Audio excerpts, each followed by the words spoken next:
Question number 12 कहता है the side of a rectangle are 20 centimetre and 15 centimetre. यानी कि एक रेक्टेंगल है, एक आयत है आपका जिसकी लंबाई और चौड़ाई है दे रखा। If each side of rectangle is increase by 20%। Each side कहने का मतलब है जो लंबाई और चौड़ाई जो दिया हुआ है इसमें 20% का इंक्रीज हो जा रहा है। कहता है find the percent increase in area. तो एरिया में कितने परसेंट की बढ़ोतरी होगी वो आपको बताना है। तो आइए देखते हैं। तो लेंथ ऑफ रेक्टेंगल क्या हो जाएगा 20 सेंटीमीटर और ब्रेथ हो जाएगा आपका 15 सेंटीमीटर। अगर हम एरिया निकालते हैं तो एरिया बराबर क्या होता है रेक्टेंगल ऑफ एरिया यानी L इंटू बी यानी length into breadth unit square. तो 20 इंटू 15 सेंटीमीटर को मल्टीप्लाई करेंगे तो 300 सेंटीमीटर स्क्वायर आएगा। ये आपका एरिया हो गया। ये क्या हो गया एरिया हो गया। यानी कि जब हम इसकी लंबाई और चौड़ाई में अभी बढ़ोतरी नहीं किए हैं तब का ये एरिया है। अब यहाँ से क्या करेंगे लेंथ में हम 20% का इंक्रीज़ करेंगे और ब्रेथ में भी करेंगे। तो इंक्रीज लेंथ में 20% ऑफ 20 यानी कि आपका लंबाई था कितना, लंबाई था 20 सेंटीमीटर। तो इसी 20 सेंटीमीटर का 20% हम बढ़ा देंगे। तो यहाँ से इंक्रीज लेंथ क्या हो जाएगा 20% ऑफ 20 सेंटीमीटर। तो जब हम निकालेंगे तो 4 सेंटीमीटर निकल के आता है। तो यहाँ से 20 पहले से ही था और 4 जो है सेंटीमीटर और बढ़ गया तो 24 सेंटीमीटर अब आपकी लंबाई हो गई। उसी प्रकार से इंक्रीज ब्रेथ में भी क्या होगा 120% ऑफ 15। यानी कि अब यहाँ पे देखिए मैंने दो तरीके से सॉल्व किया है। 20% कहने का मतलब हुआ 20% बढ़ जाने का मतलब हुआ 100 में 20% की बढ़ोतरी हो जाना यानी कि 120% हो जाना। जैसे कि मेथड 2 में मैंने समझाया है 20% बढ़ने का मतलब हुआ 100 पर से 20 और बढ़ जाना तो 120% हो जाएगा। तो 120% जब 20 का निकालेंगे तो कितना निकल के आएगा 24 निकल के आएगा। डायरेक्ट आपका आंसर निकल के आ जाएगा। तब जोड़ने का जो है काम समाप्त हो जाएगा। तो यहाँ पे मैंने उसी तरीके से सॉल्व किया है। 20% की बढ़ोतरी हो रही है तो 120% हो जाएगा। 100% पहले से था और 20% की बढ़ोतरी हुई तो 120% ऑफ 15 सेंटीमीटर। जब हम इसे सॉल्व करेंगे तो डायरेक्ट 18 सेंटीमीटर निकल के आएगा। अब जो है बढ़ा हुआ जो लंबाई और चौड़ाई है वो है आपका 24 सेंटीमीटर और 18 सेंटीमीटर। तो न्यू एरिया ऑफ रेक्टेंगल क्या हो जाएगा तो 24 सेंटीमीटर इंटू 18 सेंटीमीटर यानी 432 सेंटीमीटर स्क्वायर। अब यहाँ से आपसे पूछा जा रहा है कि उसके एरिया में कितने की बढ़ोतरी हुई। तो ध्यान दीजिए जब इंक्रीज किए तो उसका एरिया आ गया 432 और पहले का एरिया था 300 यानी कि 132 सेंटीमीटर स्क्वायर की जो है बढ़ोतरी हुई। तो परसेंटेज ऑफ इंक्रीज एरिया तो कितना परसेंट की बढ़ोतरी हुई है। तो आप ध्यान दीजिए पहले आपका एरिया कितना था 300 और 300 में से 132 जो है सो बढ़ गया यानी 300 पे से 132 और बढ़ गया और परसेंट निकालना है तो हम 100 से मल्टीप्लाई करेंगे तो आपका वैल्यू निकल के आएगा 44%। यानी कि जो पहले का एरिया था और इंक्रीज होने के बाद जो एरिया निकला है उसमें 44% की बढ़ोतरी हुई है। क्वेश्चन नंबर 13 कहता है in an examination 2500 students appear out of which 1100 was girl. अब यहाँ से ध्यान दीजिए 2500 स्टूडेंट जो है किसी एग्जामिनेशन में अपीयर होता है उसमें से 1100 यानी कि 1100 गर्ल्स है।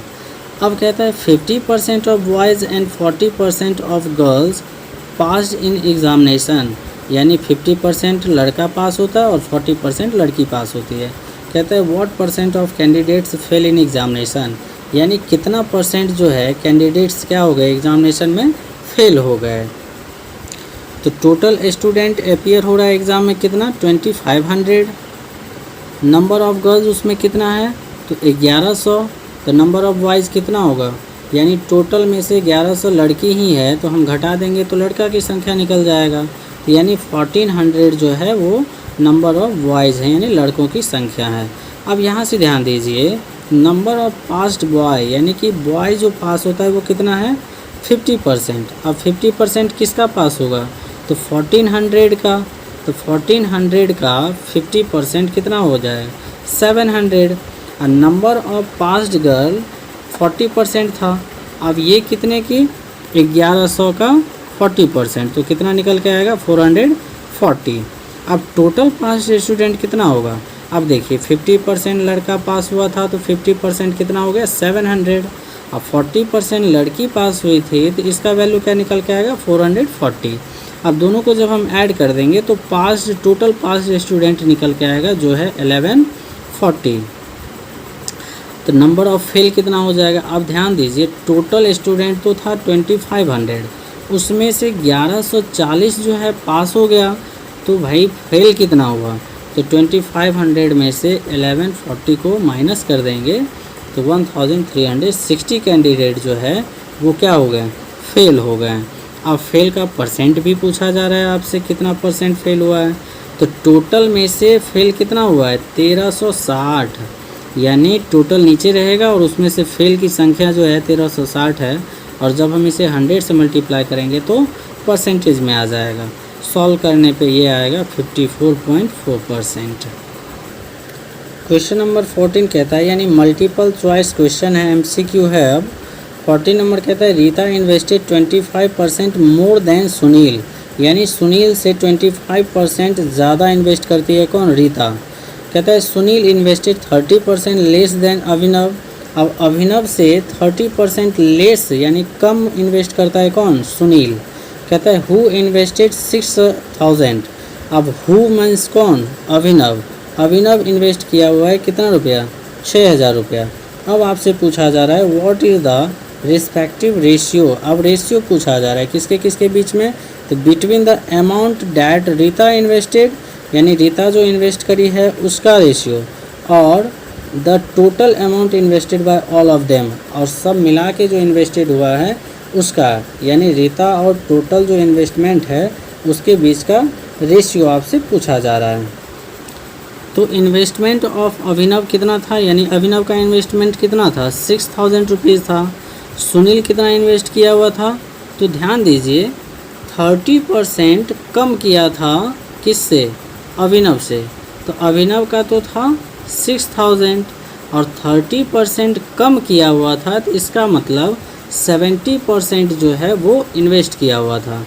तो 70% ऑफ 6000 का क्या हो जाएगा 4200 रुपीज़ हो जाएगा, यानी कि सुनील कितना इन्वेस्ट किया हुआ था 4200 रुपये इन्वेस्ट किया हुआ था। अब ध्यान दीजिए रीता जो है इन्वेस्ट करी है 20% ज़्यादा, किससे, तो सुनील से। तो 20% ज़्यादा का मतलब क्या, 100% तो उसके पास है ही, और उसमें 20% ज़्यादा किया है, तो 120% ऑफ 4200, यानी सुनील के इन्वेस्टमेंट का 20% ज़्यादा इन्वेस्ट किया है, तो निकल के आएगा आपका 5250 रुपीज़। अब ध्यान दीजिए यहाँ से सुनील का भी इन्वेस्टमेंट पता चल गया और ये रीता का भी इन्वेस्टमेंट पता चल गया। अब टोटल इन्वेस्टमेंट हो कितना रहा है, तो सबसे पहले तो अभिनव 6000 रुपये इन्वेस्ट किया हुआ था। अब यहाँ से 5250 रुपीज़ ये तो रीता का इन्वेस्टमेंट निकल के आया, और 4200 ये सुनील का निकल के आया। टोटल आपका कितना हो जा रहा है 15450 रुपीज़। अब अकॉर्डिंग टू क्वेश्चन, यानी कि रेशियो पूछा जा रहा था ना किसके किसके बीच में, तो रीता का इन्वेस्टमेंट और टोटल इन्वेस्टमेंट के बीच में। तो देखिए रीता का इन्वेस्टमेंट है 5250 रुपीज़ और टोटल इन्वेस्टमेंट हो गया 15450 रुपीज़। जब हम इसे सॉल्व करेंगे यानी सिंपलेस्ट फॉर्म में लाएंगे तो 35/103 आएगा, जो कि रेशियो में लिखेंगे तो 35/103 यानी 103। आंसर आपका डी जो है बिल्कुल करेक्ट है, यानी ऑप्शन नंबर डी होगा। क्वेश्चन नंबर 15 कहता है Raja got 76% marks and, Raja जो है 76% मार्क्स प्राप्त करता है, and Seema got 418 marks in the test.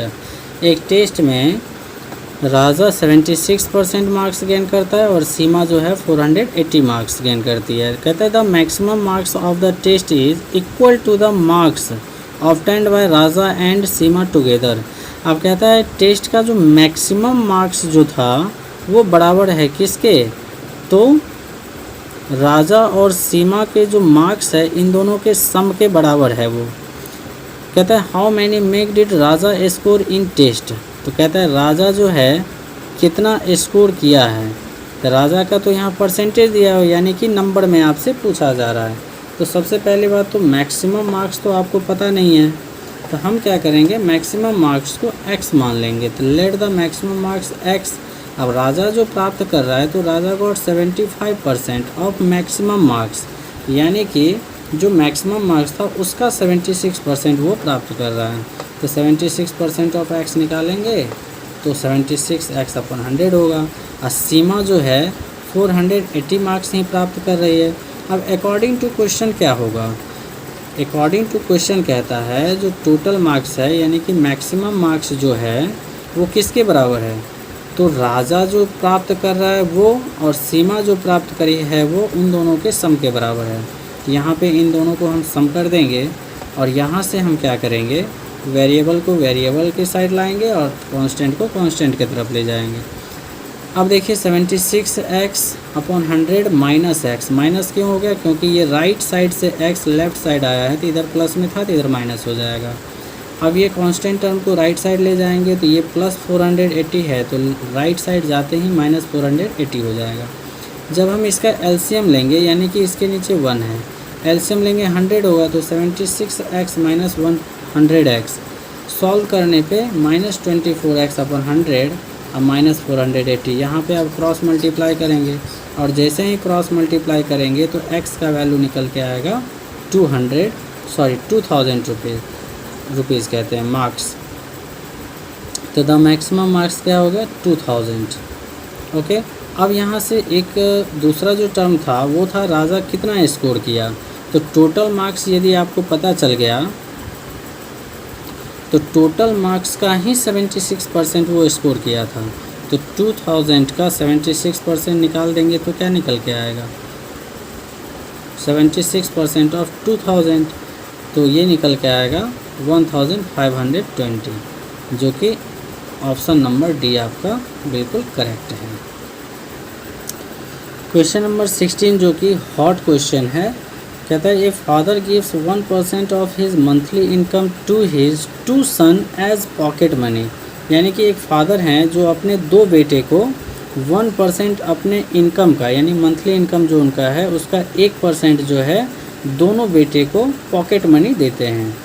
अब कहता है the elder son get 80% of total amount of money given, यानी कि पिता के द्वारा जो रुपया दिया जाता है यानी 1% जो दिया जाता है उसका 80% जो है बड़े बेटे को मिलता है। And he spend 80% of his share, और जो 80% जो उसको मिला है उसमें से 80% वो क्या कर देता है खर्च कर देता है। If he save 20 rupees per month, यदि वो 20 रुपीज़ पर मंथ सेव कर रहा है तो कहता है डिटरमाइंड फादर्स मंथली इनकम, तो पता करिए कि जो फादर का मंथली इनकम कितना होगा। फादर का मंथली इनकम हमें पता नहीं है तो हम लेट कर लेंगे, तो let the father's monthly income भी x, तो फादर का मंथली इनकम x हो गया। अब कहते हैं पॉकेट मनी ऑफ 2 सन, यानी दोनों सन का दोनों बेटे का पॉकेट मनी कितना है 1% ऑफ फादर्स इनकम, यानी पिताजी के जो इनकम है उसका 1% जो है दोनों बेटे का पॉकेट मनी है। तो 1% हो जाएगा x का, तो x/100 हो जाएगा। अब यहाँ से share of elder son, question में कहा गया था कि 80% जो है वो किसको दिया जाता है एल्डर सन को दिया जाता है। 80% ऑफ पॉकेट मनी, तो पॉकेट मनी 1% दिया गया तो 1% का 80% फिर किसको दिया जा रहा है तो एल्डर सन को दिया जा रहा है। तो ये क्या होगा 80/100 इंटू x/100। अब ये x/100 कहाँ से आया, तो x/100 ये आपका पॉकेट मनी है। अब यहाँ से जब हम सॉल्व करेंगे तो सॉल्व करने के बाद 4x/50 निकल के आया। अब spent by elder money elder son, यानी कि एल्डर सन के द्वारा जो स्पेंड किया जा रहा है वो कितना किया जा रहा है तो 80% किया जा रहा है। किसका किया जा रहा है तो ध्यान दीजिए एल्डर सन को कितना मिला तो 4x/500, ये जो शेयर है किसका है एल्डर सन का है। अब इसी का तो वो 80% क्या कर रहा है स्पेंड कर रहा है, तो 80% ऑफ 4x अपॉन 500 होगा। जब हम सॉल्व करेंगे इसे तो 16x अपॉन 2500 होगा। अब क्या होगा, सेविंग भी तो कर रहा है, तो सेविंग कितना कर रहा है, 20 रुपीज़ कर रहा है। अब ध्यान दीजिए, तो सेविंग बराबर क्या होगा, तो सेविंग बराबर होगा एल्डर सन को, यानी कि एल्डर सन को शेयर कितना मिला था, पिताजी के द्वारा मिला था 4x अपॉन 500, इतना रुपया मिला था। और उसमें से ये 16x अपॉन 2500 क्या कर दिया, खर्च कर दिया। तो ये उसका टोटल रुपया था किसका, एल्डर सन का, और उसमें से इतना खर्च कर दिया। तो हम माइनस कर देंगे तो वो बराबर किसके हो जाएगा, 20 रुपीज़, यानी सेविंग के बराबर हो जाएगा। जब हम इसे सॉल्व करेंगे तो ध्यान दीजिए, जब हम इसका एलसीएम लेंगे तो 2500 होगा। अब ये 5 टाइम्स में जाएगा तो 20x होगा, ये 1 टाइम से जाएगा तो 16x होगा। जब हम इसे सॉल्व करेंगे तो 4x अपॉन 2500 इक्वल टू 20 होगा। अब ध्यान दीजिए, 4x यहाँ पे जब हम क्रॉस मल्टीप्लाई करेंगे, नीचे कुछ नहीं है तो 1 कर देंगे। जब हम क्रॉस मल्टीप्लाई करेंगे तो 4x बराबर 20 अपॉन 20 इंटू 2500, x का वैल्यू निकल के आएगा 12,500 रुपीज़, यानी कि hence the father's monthly income equal to कितना होगा, 12,500, जो कि ऑप्शन नंबर 3 है, यही आपका आंसर होगा। तो इस प्रकार से एक्सरसाइज 8B का सारा क्वेश्चन सॉल्व कर दिया गया है।